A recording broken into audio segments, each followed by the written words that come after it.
तुम्हारे शास्त्रों में साफ साफ लिखा है, एक वाक्य तुम रोज बोलते हो, धर्म की जय हो, अधर्म का विनाश हो, प्राणियों में सद्भावना हो और विश्व का कल्याण हो।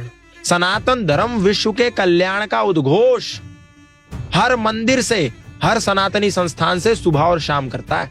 तुम्हारा सनातन धर्म ये संदेश देता है, सर्वे भवन्तु सुखिनः, सर्वे सन्तु निरामया, सर्वे भद्राणि पश्यन्तु, मा कश्चित् दुःख भाग् भवेत्। सभी सुखी हो, सभी निरोगी, सब पर बरसे ईश्वर की कृपा। सर्वे भवन्तु सुखिनः, हिंदू भवन्तु सुखिनः ऐसा कहा, सनातनी भवन्तु सुखिनः, मुसलमान ना भवन्तु सुखिनः ऐसा बोला, सर्वे भवन्तु सुखिनः, सब सुखी हो। अयम निजः परो वैति गणनाम लघु चेतसाम, उदार चरितानाम तु वसुधैव कुटुंबकम। किसने कहा? सनातन धर्मी ने कहा। मेरा, आपका, छोटा बड़ा, ऊंचा नीचा, अपना पराया, गोरा काला, ये जो भेद है ये संकुचित विचारधारा, छोटी सोच वाले लोगों की है। उदार चरित्र वाले तो पूरी वसुंधरा को अपना परिवार मानते हैं। कौन कहता है? सनातन धर्मी कहता है।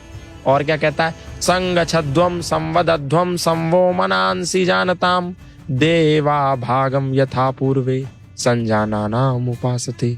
संगच्छध्वम, साथ मिलकर के चलो, साथ मिलकर के रहो, एकता में बंधे रहो। पर गौतम भाई, यहाँ पर आपने एकता की बात करी। हाँ। पर यहाँ पर इसी में मेरा एक, मुझे पता मैं बीच में इंटरप्ट कर रहा हूँ, बट आपने जैसे एकता की बात करी, अब राम मंदिर का आयोजन हुआ, राम मंदिर की इनॉग्रेशन हो गई, एकता की बात तो हो गई, बट अब यहाँ पर खबर आ रही है कि मुंबई में मीरा रोड में मुसलमानों ने हिंदुओं पर अटैक कर दिया, मॉब पे अटैक कर दिया। तो यहाँ पर एकता, मैं उसी पे आ रहा हूँ। ये तो सनातन धर्मी कहता है ना पूरी दुनिया को, अभी मुसलमानों पे आ रहा हूँ मैं। ये तो सनातन धर्मी की आइडियोलॉजी है कि हम हिंदू मुस्लिम सिख ईसाई आपस में है भाई भाई। ईश्वर अल्लाह तेरो नाम, ये केवल हिंदू ने गाया गीत, आपको ऐसा कभी मस्जिद से सुनने में नहीं आया। मस्जिद वाले क्या कहते हैं? वो रोज पांच समय जब नमाज करते हैं ना, तो सबसे पहला एक उद्घोष करते हैं और पांचों बार एक उद्घोष करते हैं, ला इलाहा इल्लल्लाह मुहम्मदुर रसूलुल्लाह, अशहदु अल्ला इलाहा इल्लल्लाह व अशहदु अन मुहम्मदन अब्दुहु व रसूलहु। अल्लाह के सिवा कोई इबादत करने योग्य नहीं है और मोहम्मद साहब के सिवा उसका कोई रसूल नहीं है, इसीलिए उसी की इबादत करो और किसी की ना करो। क्या मतलब है? सिर्फ अल्लाह ही इबादत करने योग्य है और कोई नहीं। और रसूल यानी कि जो उनका मैसेंजर है वो केवल और केवल मोहम्मद साहब है, उसके सिवा कोई नहीं है। हम केवल उसको सजदा करते हैं, उसी की इबादत करते हैं। इसीलिए इस देश का मुसलमान कहता है कि वंदे मातरम नहीं कहूंगा, क्योंकि मेरी कुरान कहती है कि सजदा तो केवल अल्लाह ताला को करना है। इसीलिए मैं वंदे मातरम नहीं बोलता। तुम मेरे कंधे पर तलवार भी रखो तो भी मैं नहीं बोलता। क्यों? क्योंकि उसकी कुरान सूरा तौबा 9 आयत संख्या 5 कहती है, फैज़न सलखल अशहुरुल हुरुम फक्तुलुल मुशरिकीन हैसु वजदतुहुम वखुजुहुम वसरुहुम वक़उदुलहुम कुल्ल मरसदीन फ़इन ताबू व अक़ामुस सलाता व आतवुज़ ज़काता।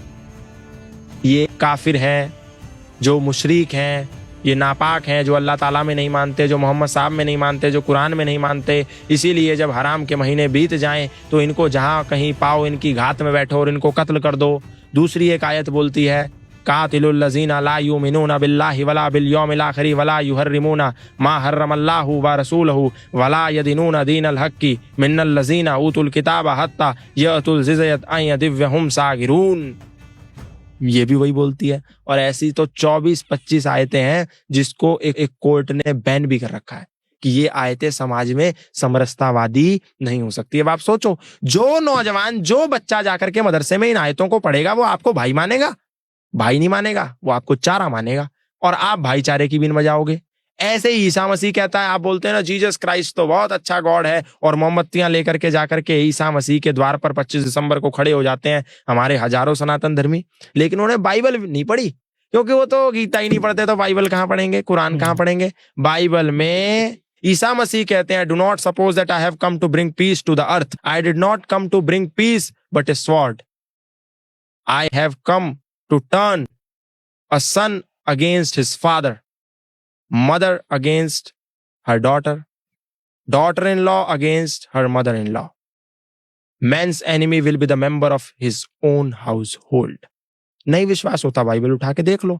वो कहते हैं ईसा मसीह कि ये मत समझो कि मैं इस धरती पर शांति का पैगाम लेके आया हूं, मैं तो इस धरती पर तलवार का आवाहन लेकर आया हूं, जहां पर एक पुत्र यानी एक बेटा अपने बाप का शत्रु होगा, एक बेटी अपनी मां की शत्रु होगी, एक बहू अपनी सास की शत्रु होगी, और घर के अपने ही सदस्य अपने ही रिश्तेदारों के दुश्मन होंगे। कर लो आप ईसा मसीह को फॉलो, कर लो आप कुरान को फॉलो, और कह दो कि मेरा भाई है।